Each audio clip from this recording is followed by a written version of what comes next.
Hello and hi, this is B. Keshavamurthy, Chief Research Officer. இன்றைக்கி வந்துட்டு இந்த வீடியோவில் நம்ம எதை பற்றி பார்க்க போகிறோம்னா ஸ்டாப் லாஸ் ஹண்டிங் அதை பற்றி பார்க்க போகிறோம். இப்போ நிறைய பேர் என்ன நினச்சிட்டு இருக்காங்க அப்படின்னு பார்த்தீங்கன்னா, நம்ம பை பண்ணதுக்கப்புறம் உடனே வந்துட்டு ஸ்டாப் லாஸ் அடிச்சுட்டு அதுக்கப்புறம் நம்ம போட்டிருக்கிற டார்கெட் போய் ரீச் பண்ணுது. இது வந்துட்டு நீங்கள் மட்டும் இல்லை, உங்களோட ட்ரேடிங் சர்க்கிள் எங்கே கேட்டாலும் வந்துட்டு இந்த விஷயம் வந்துட்டு காமனாக எல்லாருமே பேசக்கூடிய ஒரு வார்த்தை இல்லையா? நம்ம போட்டதுக்கப்புறம் அடிச்சுட்டு மறுபடியும் மேலே போயிட்டான் அப்படின்னு நம்ம சொல்லுவோம் இல்லைங்களா? ஸோ இது வந்துட்டு நிஜமாலே ஸ்டாப் லாஸ் ஹண்டிங் நடக்குதா இல்லை வந்துட்டு டெக்னிக்கல் ஃபேக்டரா அப்படிங்கிறத பற்றி தான் இந்த வீடியோவில் பார்க்க போகிறோம். இதுக்கு நான் வந்துட்டு ஒரு எக்ஸாம்பிள் ஒன்று காட்டுறேன். ஃபஸ்ட்டு ஒரு கார்ட்டூன் எக்ஸாம்பிள் வந்து பாருங்கள், அதுக்கப்புறம் இதை வந்துட்டு நான் சார்ட்டில் எக்ஸ்பிளைன் பண்ணுறேன் சரிங்களா? இந்த கார்ட்டூன் பாருங்கள். இந்த கார்ட்டூனில் வந்து பார்த்தீங்கன்னா ஒரு பஸ் ஸ்டாப் இருக்குது. இந்த பஸ் ஸ்டாப்பில் வந்துட்டு ஒரு பஸ்ஸு வந்துட்டு இப்போ நிற்கிது சரிங்களா? இந்த பஸ் வந்துட்டு எங்கே நிற்கிது?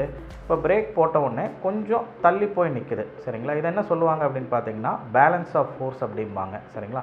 பிரேக் போட்ட உடனே வந்துட்டு அங்கேயே நிற்காமல் கொஞ்சம் தள்ளி போய் நிற்கிறது பேர் பேலன்ஸ் ஆஃப் ஃபோர்ஸ் சரிங்களா? அப்போது இது வந்துட்டு கொஞ்சம் தள்ளி நின்னாலும் அரவுண்ட் அந்த பஸ் ஸ்டாப்பில் வந்துட்டு நிற்கணும் அப்படிங்கிறது ஒரு காமன் ரூல் சரிங்களா? இதே பேலன்ஸ் ஆஃப் ஃபோர்ஸ் அப்படிங்கிற ஒரு விஷயம் வந்துட்டு மார்க்கெட்லேயும் இருக்குது சரிங்களா? அது எப்படி ஒர்க் அவுட் ஆகுது அப்படிங்கிறத நம்ம சார்ட்டில் எக்ஸ்பிளைன் பண்ணுறேன் பாருங்கள்.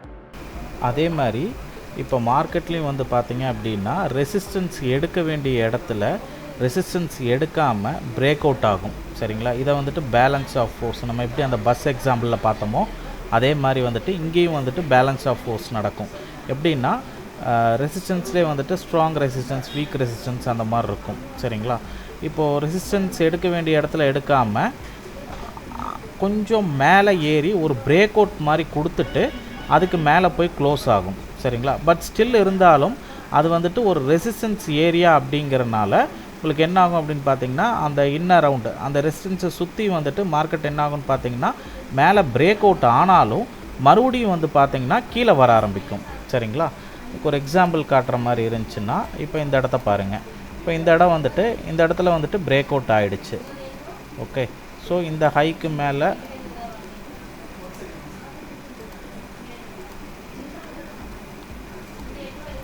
இப்போ இது ஒரு ரெசிஸ்டன்ஸ்னு வச்சுக்கோங்க. ஓகே, இது ஒரு ரெசிஸ்டன்ஸ் பார்த்தீங்கன்னா இந்த கேண்டில் வந்துட்டு மேலே க்ளோஸ் ஆகிடுச்சு.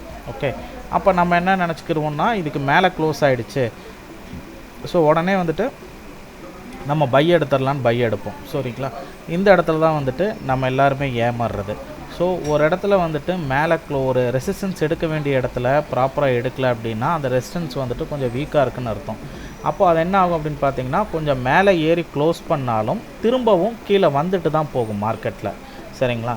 ஸோ இதுதான் வந்துட்டு நம்ம வந்துட்டு பை எடுத்ததுக்கப்புறம் ஸ்டாப் லாஸ் அடிக்குதுன்னு சொல்கிற ஸ்டோரி வந்துட்டு இதிலிருந்து ஆரம்பிக்குது சரிங்களா? இது மேலே க்ளோஸ் பண்ணிவிட்டு அதுக்கப்புறம் என்ன ஆகும் அப்படின்னு பார்த்தீங்கன்னா இங்கே இந்த இடத்துல நம்ம இறங்க வேண்டியது இருக்குது. பட் ஆனாலும் இறங்காமல் பிரேக் அவுட் ஆகி மேலே க்ளோஸ் பண்ணிடுச்சு.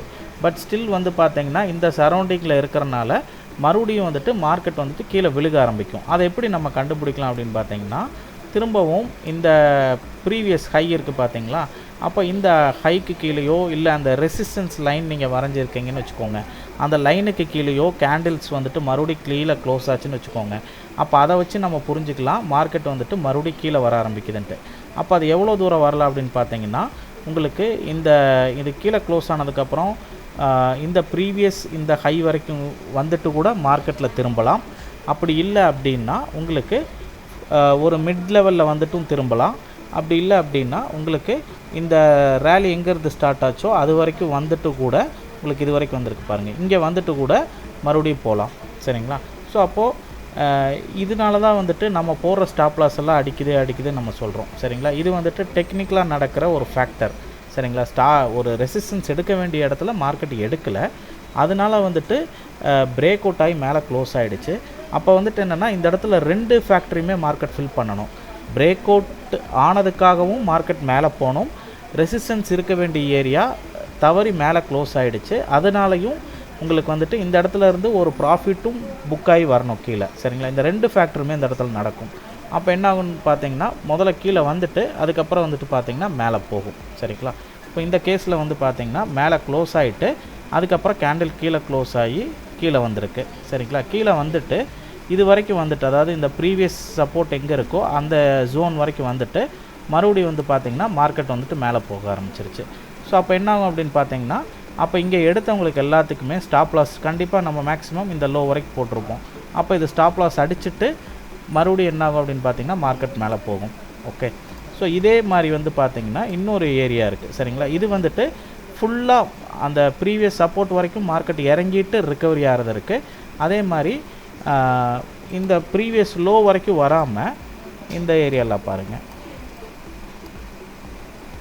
இப்போ இங்கே வந்துட்டு ஒரு ரெசிஸ்டன்ஸு, அந்த ரெசிஸ்டன்ஸு இங்கே பிரேக் ஆகிருக்கு, இந்த இடத்துல வந்துட்டு பிரேக் ஆகிருக்கு.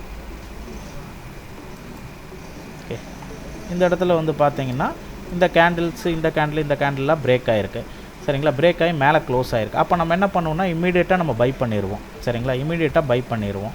ஓகே, அப்போ பை பண்ணதுக்கப்புறம் வந்து பார்த்திங்கன்னா மறுபடியும் மார்க்கெட் வந்துட்டு கீழே வருது, இந்த இடத்துல கீழே வந்திருக்கு சரிங்களா. அப்போது இந்த கேஸில் வந்து பார்த்திங்கன்னா 2 இடத்துல கீழே வரும் சரிங்களா. ஒன்று வந்துட்டு இந்த ப்ரீவியஸ் ரெசிஸ்டன்ஸோட க்ளோஸ் ப்ரைஸ் கிட்ட வந்துட்டு அங்கே சப்போர்ட் எடுத்துகிட்டு மார்க்கெட் வந்துட்டு திரும்புகிற மாதிரியான ஒரு சிச்சுவேஷன் க்ரியேட் பண்ணும் சரிங்களா. இந்த ஏரியா கிட்ட வந்துட்டு மார்க்கெட் திரும்புகிற மாதிரியான ஒரு சிச்சுவேஷன்ஸ் க்ரியேட் பண்ணும். அப்படி இல்லை அப்படின்னா இங்கே விழுகிற ட்ராப்பே வந்து பார்த்திங்கன்னா இந்த ப்ரீவியஸாக இங்கே லோ வந்துருக்கு பார்த்துருங்களா, இந்த லோ வரைக்கும் கூட வர்றதுக்கான வாய்ப்பு இருக்குது. இந்த ட்ராப் வந்துட்டு இந்த லோ வரைக்கும் வர்றதுக்கான வாய்ப்பு இருக்குது சரிங்களா. ஃபுல்லாக இது வரைக்கும் இறங்குறதுக்கான வாய்ப்பும் இருக்குது. ஓகே, அப்போது இந்த இடத்துல நான் எப்படி பை பண்ணுறது அப்படிங்கிறது தான் விஷயமே இருக்குது. ஸோ எப்போ ஒரு ரெசிஸ்டன்ஸ் எடுக்க வேண்டிய இடத்துல எப்போ பிரேக் அவுட் ஆகிடுச்சோ அப்போவே நீங்கள் என்ன புரிஞ்சிக்கலாம் அப்படின்னு பார்த்தீங்கன்னா, இது பிரேக் அவுட் ஆகிருக்கு, மறுபடியும் கீழே வந்துட்டு போகிறக்கான ஒரு ஆப்பர்ச்சுனிட்டி இருக்கும் சரிங்களா. அப்போ கீழே வந்த பிறகு நீங்கள் பை எடுங்க.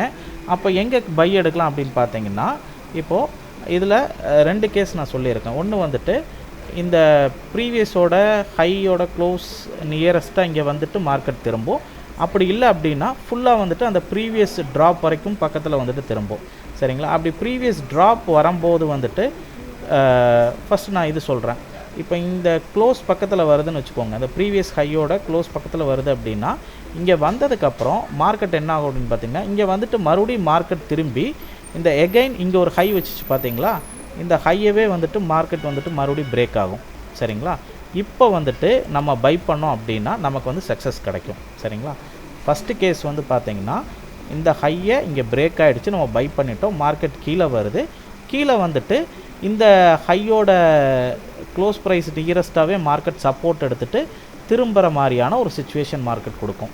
அப்போது எங்கே பை பண்ணோம் அப்படின்னு பார்த்தீங்கன்னா, இந்த பிரேக் அவுட் ஆன இந்த கேண்டில் இருக்குது பார்த்தீங்களா, அதுக்கு மேலே ஃபர்தராக எப்போ க்ளோஸ் ஆகுதோ அப்போ பை பண்ணிக்கணும் சரிங்களா. இது வந்துட்டு இந்த க்ளோஸ் பக்கத்தில் வந்தாலும் சரி, இல்லை வந்துட்டு ஓரளவுக்கு இந்த க்ளோஸ் ப்ரைஸை தாண்டி ஓரளவுக்கு மிடில் வரைக்கும் வந்தாலும் சரி சரிங்களா. ஓரளவுக்கு மிடில் வரைக்கும் வந்துட்டு அப்புறம் வந்துட்டு மார்க்கெட் திரும்பினாலும் சரி சரிங்களா. திரும்பும்போது இந்த எகைன் வந்துட்டு இந்த ஹைக்கு மேலே கேண்டில் க்ளோஸ் பண்ணும்போது தான் பை பண்ணும். இந்த பிரேக் அவுட் கேண்டிலுக்கு மேலே க்ளோஸ் பண்ணதுக்கப்புறம் பை பண்ணுங்கள். இது வந்துட்டு ஒரு சேஃபாக இருக்கும் சரிங்களா. இது வந்துட்டு ஒரு சிச்சுவேஷனில் மார்க்கெட் இருக்கும். செகண்ட் சிச்சுவேஷன் வந்து பார்த்திங்கன்னா, இப்போ உங்களுக்கு இந்த மிட் வரைக்கும் வராமல் இந்த க்ளோஸ் ப்ரைஸுக்கு கீழே வந்து மார்க்கெட் வந்து பார்த்திங்கன்னா இந்த ரேலியோட ஸ்டார்டிங் பாயிண்ட்டுக்கிட்ட வரைக்கும் மார்க்கெட்டு வந்துட்டு அப்புறம் மேலே போகிறது சரிங்களா. அப்போ அந்த மாதிரி கேஸில் வந்துட்டு உங்களுக்கு இந்த க்ளோஸ் ப்ரைஸுக்கிட்ட நியரஸ்ட்டாக வரும்போது இங்கே ஒரு லோ இருக்குதுன்னு வச்சுக்கோங்க, இந்த லோவை டச் பண்ணிவிட்டு மறுபடியும் மேலே க்ளோஸ் பண்ணணும். அப்படி க்ளோஸ் பண்ணுற விதத்தில் வந்துட்டு மார்க்கெட் அங்கேருந்து ரிக்கவரி ஆகும் சரிங்களா. அப்படி ரிக்கவரி ஆகும்போது இந்த இடத்துலையும் நீங்கள் பை பண்ணிக்கலாம் சரிங்களா. ஸோ இந்த 2 சிச்சுவேஷனில் பை பண்ணால் போதும். ஸோ அப்போ இங்கே இந்த ப்ரீவியஸ் லோ கிட்ட வந்துட்டு அந்த லோ பிரேக் பண்ணிவிட்டு மறுபடியும் மேலே க்ளோஸ் பண்ணலாம், இல்லாட்டா அந்த லோ பக்கத்துலேயே வந்துட்டு மார்க்கெட் திரும்பலாம். ஸோ அந்த மாதிரி இடத்துல பை பண்ணிங்க அப்படின்னா உங்களுக்கு ஸ்டாப் லாஸ் வந்துட்டு கொஞ்சம் கம்மியாக வச்சுட்டு நீங்கள் ட்ரேட் பண்ணும்போது புல் பேக் வரும்போது பெரிய புல் பேக்காக கிடைக்கும் சரிங்களா. அப்படி உங்களுக்கு இங்கே பை பண்ணுறதுக்கு கொஞ்சம் ரிஸ்கியாக இருக்குது அப்படின்னு நீங்கள் ஃபீல் பண்ணுறீங்க அப்படின்னா எகைன் த சேம் ப்ரொசீஜர் தான். மறுபடியும் இங்கே ஆல்ரெடி பிரேக் அவுட் ஆகிருக்கு இல்லைங்களா, மறுபடியும் இந்த இடம் வந்துட்டு பிரேக் அவுட் இந்த ஹைக்கு மேலே மறுபடியும் வந்து க்ளோஸ் ஆகும்போது நீங்கள் தாராளமாக பை பண்ணலாம். இங்கே வந்திருக்கிற லோவே நம்ம ஸ்டாப் லாஸ் வச்சுட்டு அப்போ வந்துட்டு இந்த இடத்துல வந்துட்டு நமக்கு அந்த ஃபெயிலியர்ஸ் ஆகாது, மார்க்கெட் வந்துட்டு நல்லா புல் பேக் கொடுக்கும் சரிங்களா. இதுதான் இது வந்துட்டு ஃபஸ்ட்டு கேஸு இங்கே வந்துட்டு இந்த இடத்துலையே வந்துட்டு திரும்புகிற கேஸு, இன்னொரு இது வந்து பார்த்திங்கன்னா கீழே வந்துட்டு அப்புறம் மேலே போகிற மாதிரி 2 சிச்சுவேஷன் வரும். சரிங்களா? இது வந்துட்டு நம்ம என்ன நினச்சிக்கிறோன்னா, நம்ம பை பண்ணதுக்கப்புறம் ஸ்டாப் லாஸ் அடிச்சுட்டு அப்புறம் மேலே போகுது, ஸ்டாப் லாஸ் அடிச்சுட்டு மேலே போகுதுன்ட்டு. சரிங்களா? இது வந்து டெக்னிக்கலாக நடக்கிற ஒரு விஷயம். சரிங்களா? இந்த ட்ரேடில் வந்துட்டு நீங்கள் இன்வால்வ் ஆகலைன்னாலும் உங்களுக்கு வந்துட்டு மார்க்கெட் இறங்கிட்டு தான் போகும். சரிங்களா?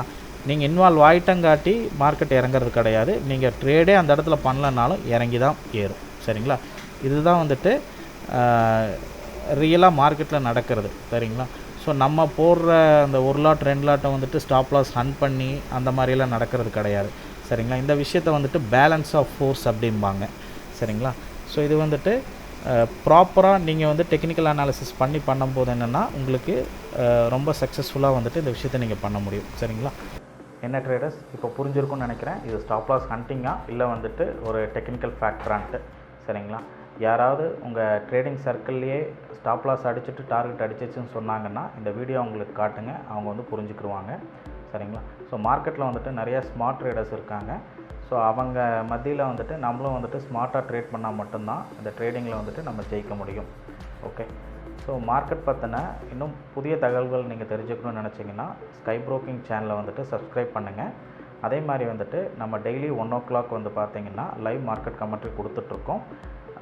1 o'clock வந்துட்டு எங்கெல்லாம் பையிங் ஆப்பர்ச்சுனிட்டி இருக்குது, எங்கெல்லாம் செல்லிங் ஆப்பர்ச்சுனிட்டி இருக்கும்னு நம்ம சொல்லிகிட்ருக்கோம். ஸோ நம்ம சேனலை சப்ஸ்கிரைப் பண்ணும்போது என்ன ஆகும்னா கூடவே பெல் பட்டன் நோட்டிஃபிகேஷனை கிளிக் பண்ணிக்கோங்க. அப்போ வந்துட்டு உங்களுக்கு டெய்லி 1 o'clock அந்த அப்டேஷன் உங்களுக்கு கிடைக்கும். சரிங்களா? அது போக புது தகவல்களும் நம்ம அப்பப்போ வந்துட்டு பகிர்ந்துட்டு வரோம். ஸோ நம்ம சேனலை கட்டாயம் சப்ஸ்கிரிப்ஷன் பண்ணுங்கள். Thank you bye sky broking.